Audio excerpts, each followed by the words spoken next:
ঢাকার আশুলিয়ায় বিশেষ অভিযান চালিয়ে ৫ কেজি ১০০ গ্রাম গাঁজাসহ ৪ পেশাদার মাদক কারবারিকে গ্রেপ্তার করেছে আশুলিয়া থানা পুলিশ। উদ্ধার করা গাঁজার আনুমানিক বাজার মূল্য প্রায় ২,০৪,০০০ টাকা। বুধবার দুপুরে এ তথ্য নিশ্চিত করেন আশুলিয়া থানার ভারপ্রাপ্ত কর্মকর্তা মোহাম্মদ তরিকুল ইসলাম। এর আগে একই দিন ভোররাতে আনুমানিক ২টা ৫০ মিনিটে আশুলিয়া থানাধীন জিরাবো দক্ষিণপাড়া এলাকায় অভিযান চালিয়ে তাদের গ্রেপ্তার করা হয়।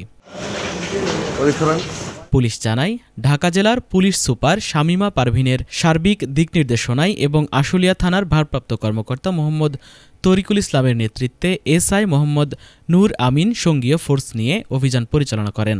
গোপন সংবাদের ভিত্তিতে জিরাবো দক্ষিণ পাড়ায় কামাল শেখের বাড়ির সামনে জনসাধারণের চলাচলের একটি সড়কে অভিযান চালিয়ে ৪ জনকে আটক করা হয়। পরে তাদের কাছ থেকে ৫ কেজি ১০০ গ্রাম গাঁজা উদ্ধার করা হয়। জব্দ করা মাদকের আনুমানিক বাজার মূল্য প্রায় ২,০৪,০০০ টাকা বলে জানান তিনি।